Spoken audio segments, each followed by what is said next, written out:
Okay, let's unpack this. Because, usually when we talk about looking for a house, there is this expectation of pure, unadulterated fun. Right. Oh, totally. The dream phase. Yeah, exactly. You spend your evenings scrolling through real estate apps, judging other people's kitchen renovations, Of course. dreaming about where you would put your reading chair, imagining this perfect future life. And it feels light. I mean, it basically feels like a hobby. It is a hobby for a lot of people. Right. But then, you actually find the house, like the one you actually want to live in. And suddenly that breezy feeling just entirely vanishes. It really does. It's a complete 180. Yeah. You step into the world of making an actual offer, and the landscape goes from daydreaming to genuinely terrifying. Because, you're dealing with massive sums of money, dense legal jargon, and usually intense competition. Oh, the competition is fierce out there. Right. So that psychological shift from daydreamer to contract signer is exactly what we are unpacking today. Welcome to a brand new deep dive. Today, our source material is an excerpt from a really comprehensive home buying checklist, and it zeroes in entirely on this specific, nerve-wracking moment of making an offer. It's the moment of truth. Exactly. And our mission today is to demystify the offer process.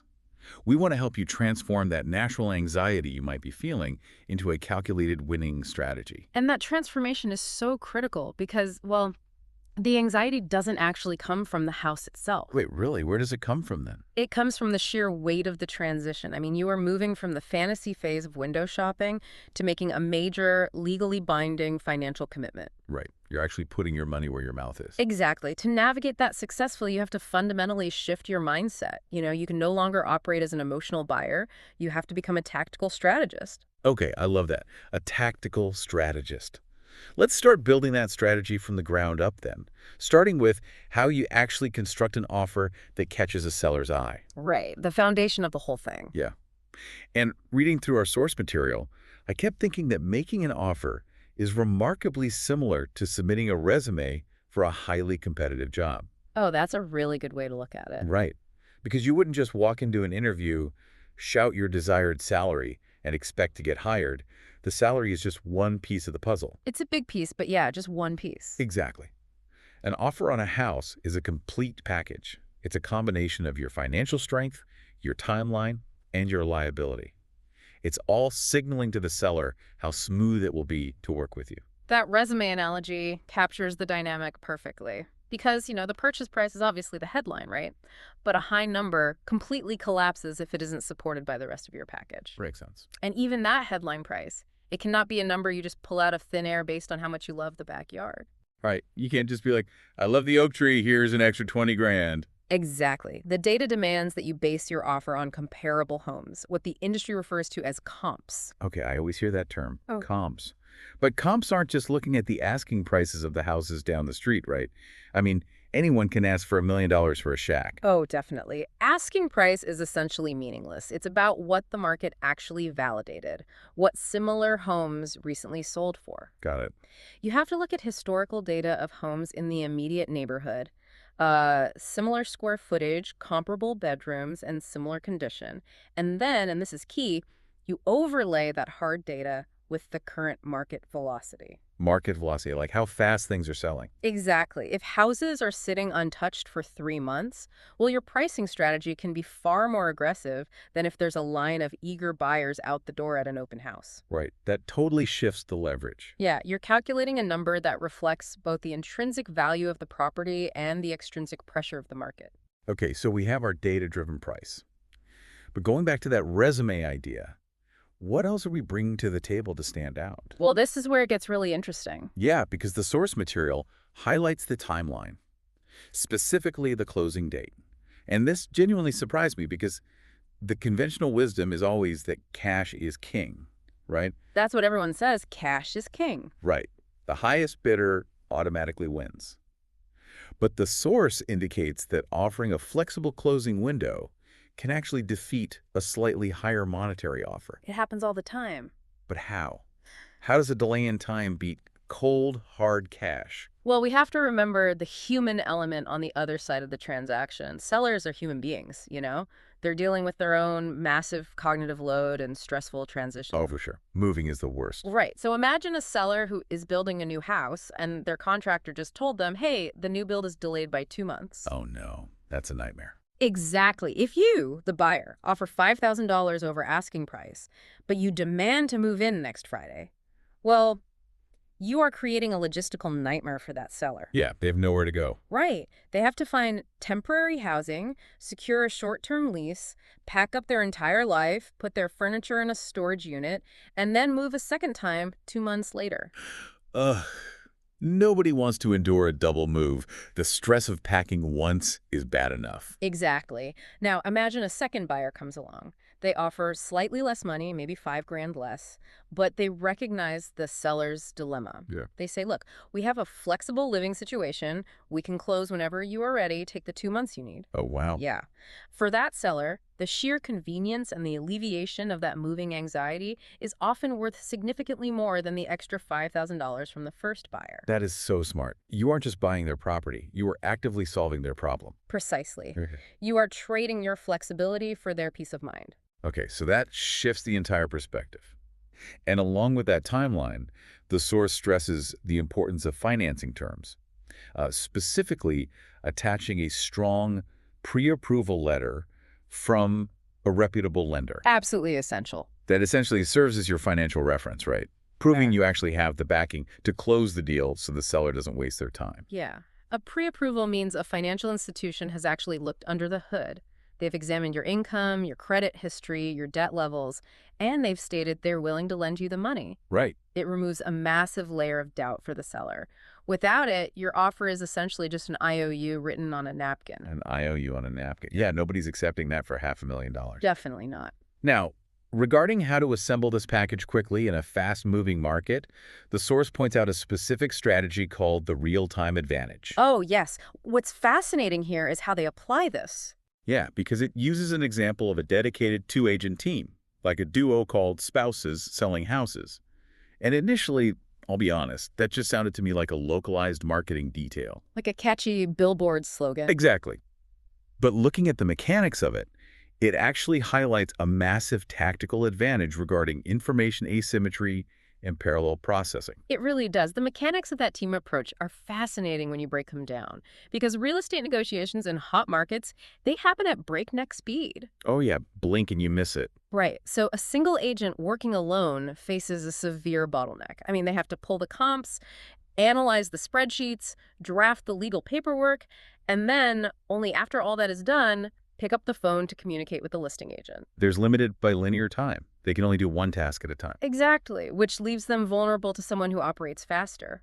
But a two-agent team divides and conquers. They operate simultaneously. Okay, so how does that work in practice? Well, one partner is completely submerged in the quantitative data. They are running the spreadsheets, analyzing price per square foot, and mathematically calculating the optimal offer price. Doing the math. Right.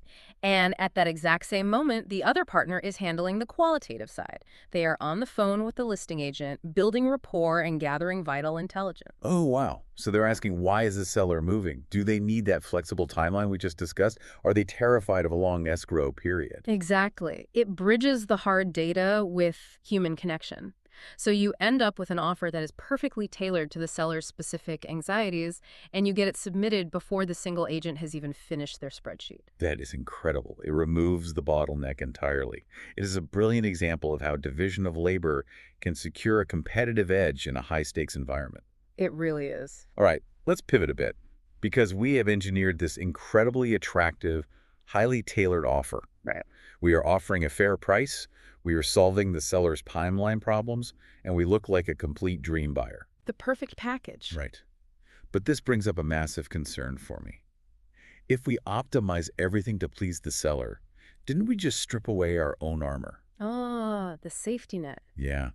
What happens if we move in and discover the foundation is crumbling or the roof is caving in? We built this beautiful trap for the seller, but how do we ensure we haven't accidentally trapped ourselves in a financial disaster?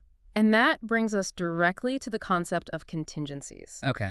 These are the clauses written into the contract that serve as your legal escape hatches. Yeah. If certain specific conditions are not met, a contingency allows you to walk away from the transaction completely without penalty. So if these are my legal shields, my immediate instinct is to build an absolute fortress. Yeah. Like, if I want to protect myself, shouldn't I just stack the contract with as many contingencies as humanly possible? Really? Throw everything in there? Yeah, I want an escape hatch for the foundation, the roof, the neighborhood noise levels, everything. Well, while your instinct for self-preservation is completely rational, executing that in a real estate contract is actually a fatal strategic error. Wait, really? Why? Because we have to view this through the lens of the seller. To you, a contingency is a safety net. To a seller, every single contingency is a trapdoor you've built into the floor of the deal. Oh. Each one represents a distinct possibility that you might back out 3 weeks from now. And if I back out, their house goes back on the market as a failed deal, which carries a huge stigma, right? Yeah. Buyers wonder what's wrong with it. Exactly the fear you are triggering. If your offer is a labyrinth of escape hatches, you just look like a highly volatile, risky, hesitant buyer. That makes perfect sense. Yeah, a seller will almost always choose an offer with fewer contingencies, even if the price is slightly lower, because it represents a guaranteed path to closing. Reducing the seller's cognitive load also means reducing the perceived risk. So it's a very delicate balancing act. You have Yeah. to secure your critical safety without spooking the person you were trying to win over. You nailed it. You want to appear committed, not constantly looking for the exit. Right. Now, the source identifies 3 standard contingencies that strike this balance, often called the Big Three. First is the home inspection contingency. A classic. Now, assuming our audience understands that an inspector checks the structural integrity, the plumbing, and the roof, the real power of this contingency seems to go far beyond just walking away. It's really about strategic leverage, isn't it? It absolutely is. The inspection contingency initiates a second phase of negotiation. Because, let's be honest, seldom does a house pass an inspection flawlessly. Yeah, there's always something. Always. When the inspector uncovers issues, say the HVAC system is on its last legs, you hold the leverage. You don't immediately cancel the contract.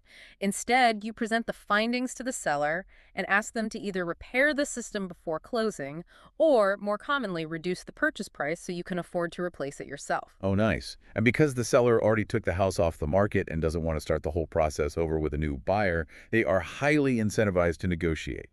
Exactly. But if they stubbornly refuse, that contingency ensures you can hit the eject button safely. It forces the seller to share the financial burden of the home's hidden flaws.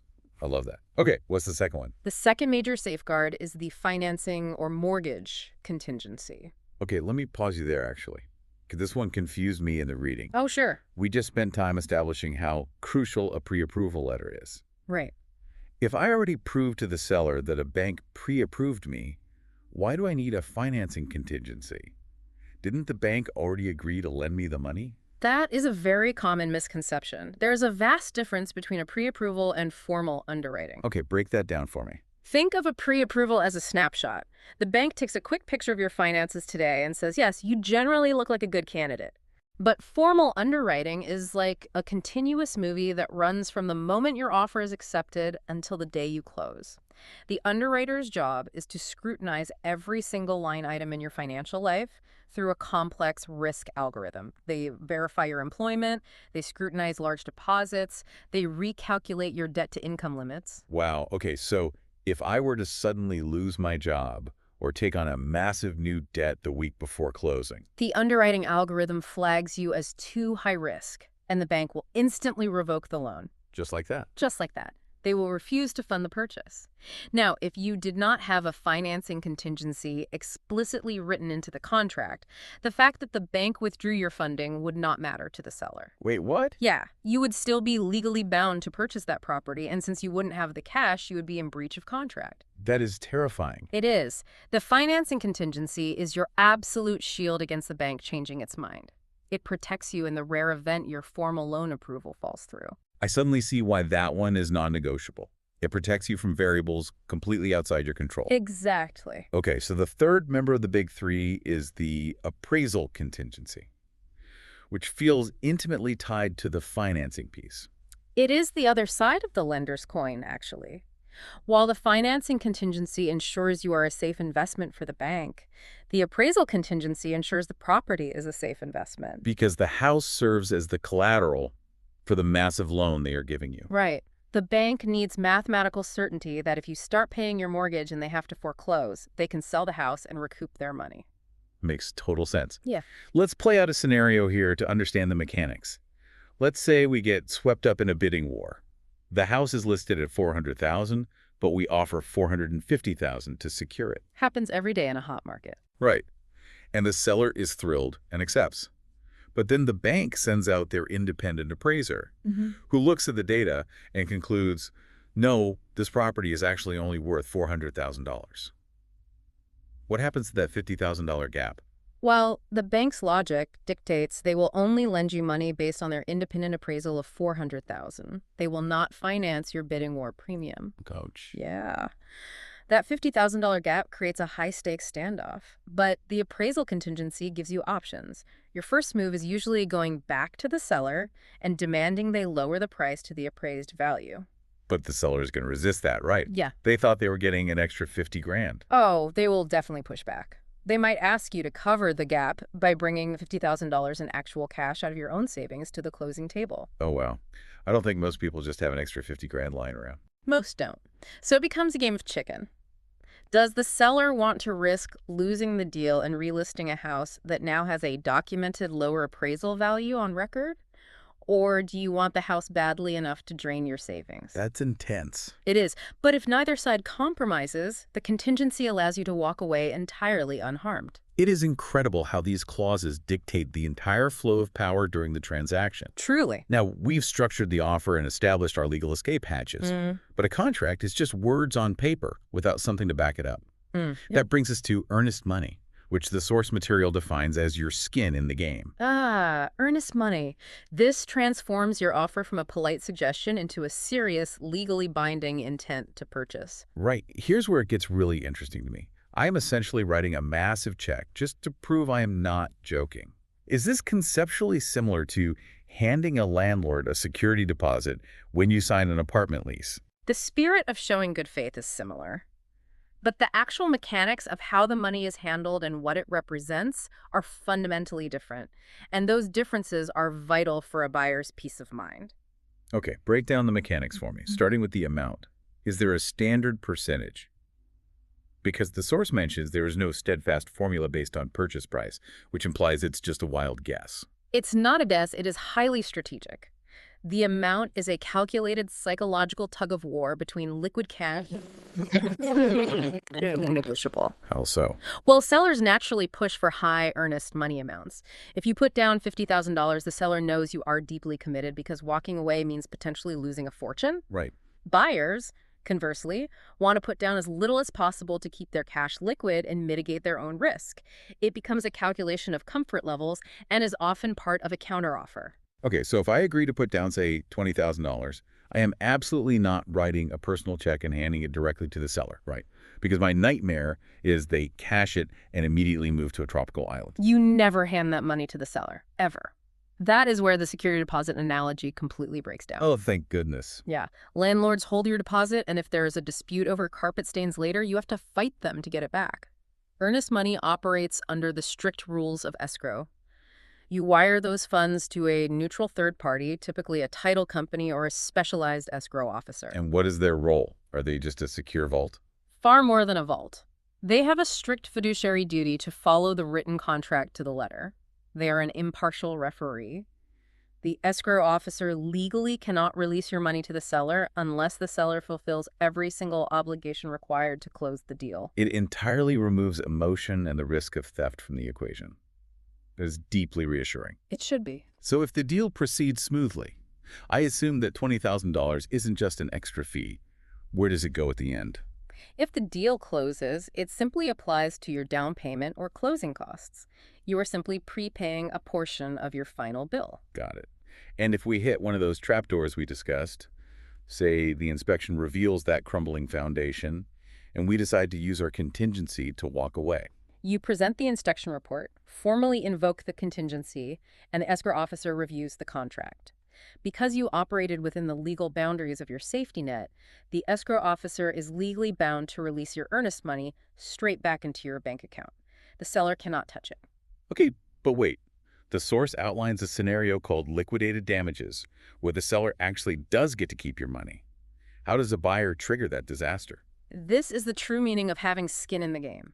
Let's say you are 3 weeks into the contract. Your financing is approved, the inspection was flawless, the appraisal was perfect, all your contingencies have cleared. Okay, everything is green. Right. But you wake up one morning and simply decide, you know what, I don't really like the commute from this neighborhood. You want out just because you changed your mind. Oh, a pure case of buyer's remorse. Exactly. In that scenario, because no contingency protects a mere change of heart, you are formally breaching a legal contract. Wow. Yeah. The seller took their home off the market for weeks, packed their belongings, and turned away other buyers, all based on your promise. The earnest money serves as their compensation for your broken promise.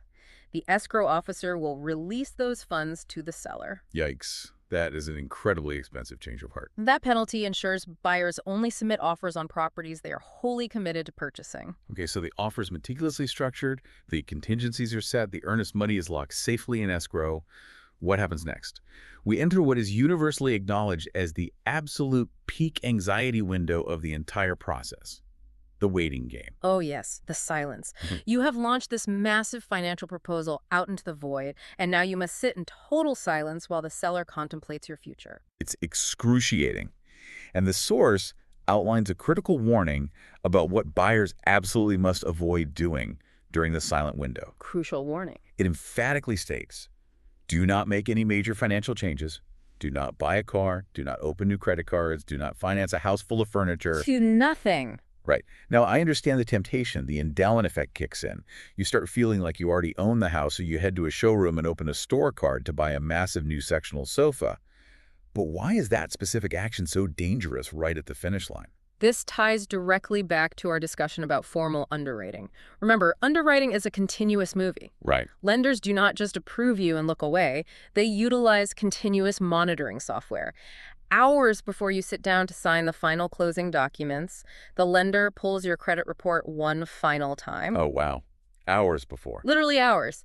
If you financed a new car or maxed out a line of credit on a sectional sofa, you have fundamentally altered your debt-to-income ratio. The math equation the bank used to approve the loan is suddenly broken. Exactly. The algorithm recalculates, deems you a higher risk, and flags the file. You could successfully navigate the entire grueling process, beat out 10 other buyers, pass the inspection, and then sabotage your own deal at the 11th hour because you couldn't wait 3 weeks to buy a couch. That would be devastating. It happens. During the waiting game, your financial profile must remain completely frozen in carbonite. Just trust your guidance system and take a deep breath. Frozen in carbonite. I love that. So, we are sitting on our hands taking deep breaths, buying absolutely nothing while the seller makes a decision. And the source breaks down the 3 distinct paths a seller can choose from when they finally break the silence. Right. 3 paths. The first path is acceptance. This is the best case scenario. Straightforward. The seller reviews your carefully constructed package, appreciates the flexible timeline, agrees to the price, and signs the document exactly as written. The dream scenario. And the moment those signatures dry, you transition out of the waiting game and become officially under contract. Correct. You move straight to inspection and escrow. But I imagine it is rarely a simple yes or no. It seems highly likely they will use our offer as a baseline to try and extract a little more. So how does the second path, the counteroffer, actually function? A counteroffer means they view you as a viable candidate, they like you, but they want to tweak the terms. They might cross out your price and add $10,000. Or they might accept the price, but strike out your request for them to leave the high-end washer and dryer. Okay. Or they might demand a higher earnest money deposit or a different timeline. So it's an open invitation to negotiate. Precisely. Your initial offer sets the floor, and their counteroffer sets the ceiling. You can then counter their counteroffer. It initiates a highly strategic tennis match that continues until both sides find a middle ground they can stomach, or until someone decides the gap is insurmountable and walks away. Which brings us to the third and most painful path, rejection, the outright no. Yeah, outright rejection, or they choose a competing bid. Right. Perhaps the seller's ego was bruised by your price, or perhaps it was a fierce multiple offer scenario, and another buyer simply brought a stronger package. Rejection stings intensely because, as we discussed, buyers naturally begin mentally living in the space the moment they find it. Oh, absolutely. You've already placed your imaginary reading chair. Exactly. But the source frames this not as a failure, but as a redirection. It signifies that the specific variables required for a successful transaction simply did not align, and you just have to keep moving forward. The right house is still out there. Yeah. So what does this all mean? Looking at everything we have explored today, it becomes remarkably clear that making an offer is not an event. It's an intricate, multi-layered system. It's not just throwing a number at a wall. Not at all. You are balancing the rigid, data-driven comps against the deeply human logistics of a seller's timeline. You are navigating the friction between building robust legal safety nets to protect yourself, while simultaneously projecting the confidence required to win over a skeptical seller. And you are backing it all up with earnest money, held by impartial fiduciaries, to prove your intent. It is a complex ecosystem of risk management, but understanding the specific levers within that system, why a flexible timeline matters, how an underwriter views debt, what escrow actually does, is what empowers you to shed that initial anxiety and operate with genuine control. I completely agree. Knowledge transforms panic into leverage. Before we close out this deep dive, though, I want to pivot to you for one final insight. We have dedicated so much time to exploring how to fiercely protect your capital and structure your legal strategy. But what is something our listeners should reflect on regarding how they protect themselves emotionally during this high-stakes process? That is the pivotal question, because we construct these elaborate contingencies to shield our bank accounts, but we rarely build contingencies for our mindset. Oh, that's a great point. Consider that third path, rejection. We've discussed how to protect your money, but how do you protect your mindset? What if we reframe a rejected offer not as a devastating loss of a dream home, but as the market actively, systematically intervening to prevent a financial mismatch? Like it's doing you a favor. Exactly. If a seller refuses to lower the price after a disastrous home inspection, they aren't crushing your dream, they are saving you from a money pit. So how profoundly would your entire approach to house hunting change if, instead of falling in love with drywall and staging, you treated every single property purely as a cold negotiated business contract, nothing more, nothing less, until the very second the physical keys are placed in your hand? Wow. Treating a home purely as a business asset until you actually own it. That is a brilliant psychological armor to keep that fantasy bubble from bursting and causing collateral damage. It brings us perfectly full circle, from scrolling real estate apps on the couch to stepping into the arena armed with a cold, calculated strategy. Thank you all for joining us on this deep dive. Keep learning, keep analyzing the variables, and stay curious out there. We will catch you next time.